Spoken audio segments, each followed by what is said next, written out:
محمد رسول اللہ حسبی ربی جل اللہ۔ یہاں سے ذکر شروع ہونے لگا ابراہیم علیہ السلام کے بارے میں۔ ابراہیم علیہ السلام جو ہیں انبیاء کرام کے جد امجد بھی کہا جاتا ہے۔ ابراہیم علیہ السلام نے اپنی قوم کو بڑے عرصے تک تبلیغ کی، لیکن وہاں ان پر کوئی ایمان نہیں لایا، ان کی سوائے ان کی اولاد کے۔ ایک بھتیجے تھے، اور ابراہیم علیہ السلام پہ اللہ تعالیٰ کی طرف سے بہت بڑی بڑی آزمائشیں آئیں، اور اللہ تعالیٰ کے حکم، اللہ تعالیٰ کی ابراہیم علیہ السلام نے اپنے آپ کو اللہ تعالیٰ کا فرما ہر آزمائش میں اپنے آپ کو پیش کیا اور اوپر ثابت قدم رہے۔ تو جب ان کے اوپر بہت ساری آزمائشیں آئیں تو اللہ تعالیٰ نے پھر ان کے اوپر خاص کرم کیا، خاص انعام دیا۔ یہاں سے ان باتوں کا ذکر شروع ہو رہا ہے کہ جو ابراہیم علیہ السلام کی اولاد پہ کیے گئے۔ اور یہ بات بھی یاد رکھنے کی ہے کہ یہودی بھی ابراہیم علیہ السلام اپنے آپ کو ابراہیم علیہ السلام کے دین پہ کہتے ہیں، عیسائی بھی اپنے آپ کو ابراہیم علیہ السلام کے دین پہ کہتے ہیں، حضرت محمد صلی اللہ علیہ وسلم بھی ہمارے ابراہیم علیہ السلام کی اولاد سے ہیں، اور مشرکین جو تھے مکہ کے رہنے والے وہ بھی کسی نہ کسی درجے میں اسماعیل علیہ السلام کی نسل کی وجہ سے ابراہیم علیہ السلام کو اپنا جد امجدی تصور کرتے تھے۔ تو یہاں سے ابراہیم علیہ السلام کا تذکرہ شروع ہوتا ہے، اور ان کی زندگی کے جو مقاصد تھے اور انہوں نے کس طرح سے اپنے آپ کو اللہ کا فرما بردار ثابت کیا، اس کی تفصیل ہوگی۔ اللہ تعالیٰ فرماتے ہیں وَإِذِ ابْتَلَىٰ إِبْرَاهِيمَ رَبُّهُ، اور جب آزمایا ابراہیم علیہ السلام کو اس کے رب نے، بکلمات چند باتوں میں، فَأَتَمَّهُنَّ تو انہوں نے ان سب کو پورا کیا۔ قَالَ تو پھر اللہ نے فرمایا إِنِّي جَاعِلُكَ لِلنَّاسِ إِمَامًا، بے شک میں بناؤں گا تجھے لوگوں کا امام۔ قال ابراہیم علیہ السلام نے فرمایا، عرض کی وَمِن ذُرِّيَّتِي، اللہ میری اولاد میں سے بھی، یعنی آپ مجھے امام بنائیں گے تو میری اولاد کو بھی یہ چیز امامت بخشنا۔ قال تو اللہ تعالیٰ نے فرمایا لا ینال عہد الظالمین، ہرگز نہیں پہنچے گا میرا وعدہ کسی ظالم سے، کہ میرے جو ہے وعدہ امامت کا وعدہ ظالموں کے حق میں نہیں ہوگا۔ اب اللہ تعالیٰ نے ابراہیم علیہ السلام کو جو آزمائشیں کی، مختصراً تھوڑی سی بتاتی ہوں کہ ابراہیم علیہ السلام نے جب اپنے باپ کو، اپنے خاندان والوں کو، اپنے علاقے والوں کو بت پرستی سے روکا، تو آپ کے لیے سزا یہ متعین ہوئی تھی کہ آپ کو آگ میں پھینکا جانے لگا، اور ابراہیم علیہ السلام آگ میں بھی کود پڑے اللہ کی خاطر۔ پھر اللہ تعالیٰ کے ان دین پہ ہونے کے دلائل جب لوگوں کے سامنے پیش کیا آپ نے، لوگ پھر بھی نہیں مانے، آپ کے باپ نے بھی آپ کو گھر سے نکال دیا، تو آپ نے اپنے باپ کی جدائی بھی اللہ کی خاطر برداشت کی۔ پھر ایک وقت آیا کہ آپ کو آپ کے وطن سے نکالا گیا، آپ نے اپنے اللہ کی یہاں بھی اللہ کی طرف سے جو آزمائش اس میں کامیاب ہوئے۔ پھر ایک وقت آیا کہ اللہ تعالیٰ نے آپ کو حکم دیا کہ آپ اپنی بیوی اور بچے کو لک و دک صحرا میں چھوڑ آئیں، تو اللہ کے نبی صلی اللہ علیہ وسلم نے ابراہیم علیہ السلام نے اللہ کی یہ بات بھی پوری کی، اور اپنے بیٹے حضرت اسماعیل علیہ السلام اور ہاجرہ رضی اللہ تعالیٰ عنہ کو علیہ السلام کو وہاں پہ چھوڑ آئے۔ پھر اللہ تعالیٰ کی طرف سے حکم ہوا، بیٹا ذرا بڑا ہوا کہ بیٹے کو ذبح کر دو۔ ابراہیم علیہ السلام نے اللہ کی طرف سے آئے ہوئے اس امتحان پہ بھی پورے نکلے۔ تو اتنی باتوں میں کامیابی کے بعد پھر اللہ تعالیٰ نے فرمایا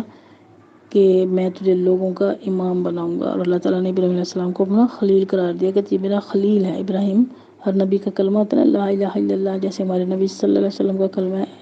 لا الہ الا اللہ محمد رسول اللہ، تو ہر نبی کو کلمہ لا الہ الا اللہ ملا، تو ابراہیم علیہ السلام کو پھر کلمہ ملا لا الہ الا اللہ ابراہیم خلیل اللہ، ابراہیم جو ہے اللہ کے دوست ہیں۔ تو ابراہیم علیہ السلام نے کبھی بھی اللہ تعالیٰ کے بارے میں، اللہ تعالیٰ کے احکام کے آگے نہ تو اپنی اولاد کی پرواہ کی، نہ اپنے باپ کی پرواہ کی، نہ اپنے خاندان کی پرواہ کی، نہ اپنے ملک کی پرواہ کی، ہر قربانی دی، نہ اپنی جان کی پرواہ کی۔ تو اللہ تعالیٰ کے نظر کہ ہاں آپ اتنے مقبول ہوئے کہ اللہ تعالیٰ نے فرمایا کہ اب میں تجھے لوگوں کا امام بناؤں گا۔ اور اللہ کے نبی ابراہیم علیہ السلام کے بعد جتنے بھی نبی آئے، تقریباً ہزاروں نبی آئے ہیں، اور وہ سب کے سب آپ ہی کی نسل سے آئے، ابراہیم علیہ السلام کی نسل سے آیا۔ ہم جانتے ہیں ابراہیم علیہ السلام کے بیٹے تھے یعقوب علیہ السلام، اسحاق علیہ السلام اور اسماعیل علیہ السلام، اور آگے اسحاق علیہ السلام کے بیٹے یعقوب علیہ السلام وہ بھی نبی، اور یعقوب علیہ السلام کے بیٹے یوسف علیہ السلام وہ بھی نبی، اور پھر ان کے خاندان میں نبوت کا سلسلہ عرصہ صدیوں تک جاری رہا۔ اللہ کی اب سے 4000 سال پہلے کا زمانہ ابراہیم علیہ السلام کا ہے، اور نبی صلی اللہ علیہ وسلم تک تقریباً 2000 سال تک جو نبوت کا سلسلہ چلتا رہا۔ تو یہ سب لوگ ابراہیم علیہ السلام کی اولاد ہی سے جو تھے نبی مبعوث ہوتے رہے، یہ اللہ کا پر خاص انعام تھا۔ پھر ابراہیم علیہ السلام نے اللہ تعالیٰ کے حکم سے بیت اللہ کی تعمیر کی، تو یہاں پہ انہیں کا ذکر ہے وَإِذْ جَعَلْنَا الْبَيْتَ، اور جب ہم نے بنایا خانہ کعبہ، گھر، مثابہ اجتماع کی جگہ، للناس لوگوں کے لیے، وَأَمْنَ اور امن کی جگہ، وَاتَّخِذُوا اور تم بھی بناؤ من مقام ابراہیم ابراہیم علیہ السلام کے مقام کو مصلی نماز کی جگہ، وَأَحِدْنَا اور ہم نے حکم دیا إِلَىٰ ابراہیم ابراہیم علیہ السلام کو، وإسماعیل اور اسماعیل علیہ السلام کو، أَن طَهِّرَ بَيْتِيَ لِلطَّائِفِينَ یہ کہ پاک رکھو میرے گھر کو طواف کرنے والوں کے لیے، والعاکفین اور اعتکاف کرنے والوں کے لیے، ورکع السجود اور رکوع کرنے والوں کے لیے، اور سجدہ کرنے والوں کے لیے۔ خانہ کعبہ کی تعمیر سب سے پہلے حضرت آدم علیہ السلام نے کی اللہ تعالیٰ کے حکم سے، اور اس کے بعد یہ جگہ جو تھی غیر معروف ہو گئی۔ اس کے بعد عرصے دراز کے بعد ابراہیم علیہ السلام کا جب وقت آیا تو اللہ تعالیٰ نے دوبارہ سے اسی جگہ پہ اس گھر کی تعمیر ابراہیم علیہ السلام کے ہاتھوں کروائی، اور اس کو لوگوں کے اجتماع کی جگہ بنائی، اور اسے امن کی جگہ بنائی۔ امن کی جگہ سے مراد کہ اللہ تعالیٰ نے اس کو دارالامن بنا دیا کہ اس گھر میں اللہ کے گھر کے اکرام کے لیے، اللہ کے گھر میں اکرام کے لیے لوگ آپس میں لڑائی جھگڑا نہیں کرتے ہیں، اور حتیٰ کہ اگر کوئی عرب کے لوگ بھی اسلام سے پہلے جاہلیت میں تھے، لیکن پھر بھی اگر وہاں پہ کسی کو کے باپ کا قاتل یا بیٹے کا قاتل بھی اگر حرم کی حدود میں آ جاتا تو یہ لوگ اس سے باز پرس نہیں کیا کرتے تھے، اس لیے کہ اللہ تعالیٰ نے خانہ کعبہ کو حرم بنایا، حرمت والی جگہ بنائی۔ تو یہاں پہ یہ ارشاد ہے کہ جب ہم نے بنایا خانہ البیت، بیت سے مراد یہاں خانہ کعبہ ہے، اور جب ہم نے بنایا خانہ کعبہ کو لوگوں کے اجتماع کی جگہ اور امن کی جگہ، تو اے لوگوں تم بھی ابراہیم علیہ السلام مقام ابراہیم کو اپنی نماز کی جگہ بناؤ۔ مقام ابراہیم وہ جگہ ہے، اس سے مراد وہ پتھر ہے جس پہ چڑھ کے ابراہیم علیہ السلام خانہ کعبہ کی دیواریں بناتے تھے، اور جوں دیواریں بلند ہوتی جاتی تھی وہ پتھر بھی بلند ہوتا جاتا تھا، اور حضرت اسماعیل علیہ السلام نیچے سے پتھر اور گارا دیتے، اور دونوں ہی دعا کرتے تھے ربنا تقبل منا انک انت السمیع العلیم کہ اللہ تو ہمارے اس عمل کو پسند کر لے، بے شک تو سننے والا بھی ہے اور جاننے والا بھی ہے۔ تو یہ پتھر ابراہیم علیہ السلام کے قدم مبارک کا نشان بطور معجزہ پڑ گیا۔ اب سعودی عرب کے شاہ فیصل کے زمانے میں موٹے شیشے کے اندر یہ پتھر محفوظ کر دیا گیا ہے، اور خانہ کعبہ کے طواف کے بعد 2 رکعت نماز طواف اس مقام ابراہیم کے پیچھے ادا کی جاتی ہے، جسے طواف کے نفل کہتے ہیں۔ تو یہاں اسی کا ذکر ہے کہ لوگوں تم مقام ابراہیم کو اپنی نماز کی جگہ بناؤ۔ پھر اللہ تعالیٰ نے حکم دیا ابراہیم علیہ السلام کو اور اسماعیل علیہ السلام کو یہ کہ میرے گھر کو پاک کر دو، کن کے لیے؟ طواف کرنے والوں کے لیے، اور اعتکاف کرنے والوں کے لیے، اور رکوع کرنے والوں کے لیے، اور سجدہ کرنے والوں کے لیے۔ یعنی خانہ کعبہ ہر طرح کی نجاست اور گندگی خواہ ظاہری ہو یا باطنی سے عیسائی سے بھی پتہ چلتا ہے کہ اس کو پاک صاف رکھنا چاہیے۔ پھر کعبہ کی طہارت ابراہیم علیہ السلام کے وقت سے ہی ہے، صرف شریعت محمدیہ میں نہیں ہے۔ تو خانہ کعبہ میں سوائے عبادت اور بندگی اور خدا پرستی کے دنیا کے مشاغل جو ہے ناجائز ہیں۔ نیز اس میں یہ بھی اشارہ ہے کہ کوئی مشرک اور کافر جو ہے شرک اور کفر کی نجاست باطنی کے ساتھ بیت اللہ میں داخل نہ ہو۔ یہاں جو حکم دیا کہ ابراہیم علیہ السلام کو اسماعیل علیہ السلام کو کہ میرے گھر کو پاک کر دو، تو ایک تو ظاہری نجاست ہوئی، اور دوسری یہ کہ جو اللہ کے منکر ہیں وہ بھی اس گھر میں داخل نہیں ہو سکتے۔ تو یہ اس میں بھی اشارہ ہے کہ کوئی مشرک و کافر جو ہے شرک و کفر کی گندگی کے ساتھ بیت اللہ میں داخل نہ ہو۔ پھر ابراہیم علیہ السلام کی دعا کا ذکر ہے جو ابراہیم علیہ السلام نے کی، وَإِذْ قَالَ ابراہیم، اور جب کہا ابراہیم علیہ السلام نے ربی اجعل ھذا بلدا آمنا کہ اے اللہ اس گھر کو، اس شہر کو بنا دے، اس شہر کو، بلد شہر۔ ابراہیم علیہ السلام نے دعا کی ربی اجعل ھذا بلدا آمنا کہ بنا دے اس شہر کو امن والا۔ ورزق اہلہ من الثمرات، اور رزق دے یہاں کے رہنے والوں کو میووں سے، من آمن منہم باللہ والیوم الآخر، جو کوئی مان لے ان میں سے اللہ پر اور آخرت کے دن پر۔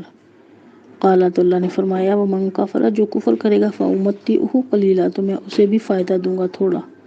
ثم اضطرہ الی عذاب النار، پھر میں اسے گھسیٹوں گا، مجبور کروں گا جہنم کی آگ کی طرف۔ استغفر اللہ، بئس المصیر، اور بہت ہی بری جگہ ہے لوٹنے کی۔ تو خانہ کعبہ کی تعمیر کے بعد ابراہیم علیہ السلام نے اللہ تعالیٰ سے بہت سی دعائیں مانگی، جن میں سے پہلی دعا کا ذکر ہے کہ وہ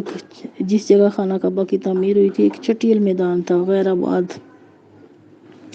تو اس ابراہیم علیہ السلام نے اللہ تعالیٰ سے دعا کی کہ اللہ تعالیٰ آپ اس شہر کو، ظاہر ویران جگہ پہ حادثات زیادہ ہوتے ہیں، چور ڈاکوں کا بھی ڈر ہوتا ہے، تو ابراہیم علیہ السلام نے اللہ تعالیٰ سے دعا کی کہ اللہ تعالیٰ آپ اس شہر کو امن والا شہر بنا دیجئے، کہ یہاں قتل و غارت گری کی آفات سے معمون اور محفوظ ہو۔ کوئی گھر آج تک ابراہیم علیہ السلام کی دعا کی برکت سے امن والا شہر ہے۔ خانہ کعبہ کے ارد گرد لڑائی ہو لیکن حرم کا احترام کیا جاتا ہے۔ حرم کی حدود میں جاہلیت کے زمانے میں بھی کفار مکہ حرم کے اندر لڑائی جھگڑا نہیں کرتے تھے، حتیٰ کہ اگر کوئی پردیسی مکے سے باہر آ جائے، کسی کو قتل کر کے شہر کے اندر آ جاتا تھا تو کوئی اس سے قصاص بھی نہیں لے سکتا تھا۔ یعنی اسلام سے پہلے بھی زمانے جاہلیت میں بھی کتنی خرابیاں تھیں، لیکن اللہ کے گھر کا احترام کیا جاتا تھا۔ پھر ابراہیم علیہ السلام نے دوسری دعا کی کہ اللہ تعالیٰ یہاں کے رہنے والوں کو میووں سے رزق دیں۔ ہم جانتے ہیں کہ مکہ خانہ کعبہ جس علاقے میں ہے وہاں پہ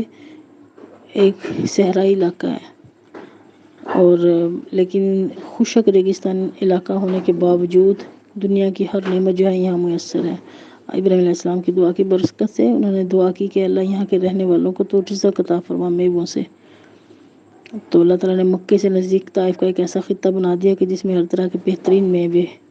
بکثرت پیدا ہوتے ہیں، اور ہر طرح کی سبزی ترکاری وغیرہ پیدا ہوتی ہے، اور روز کے روز مکہ میں پہنچتی رہتی ہے۔ تو یہ ابراہیم علیہ السلام کی دعاؤں کی بدولت ہے۔ تو ابراہیم علیہ السلام نے تو دعا کے ساتھ تخصیص کی تھی کہ اللہ تعالیٰ جو تیرے پہ ایمان لائے، آخرت کے دن پہ ایمان لائے، آپ اس کو عطا کرنا۔ تو اللہ تعالیٰ نے اس میں مزید وضاحت کی کہ میں سب کا رازق ہوں، میں مومن کو بھی دوں گا اور کافر کو بھی دوں گا، لیکن پھر کافر کو اپنے کفر کے باعث جہنم میں جانا ہوگا، اور ان کی یاد دہانی کے لیے بتا دیا کہ کافروں کا جو ٹھکانہ ہے وہ بہت ہی برا ٹھکانہ ہوگا۔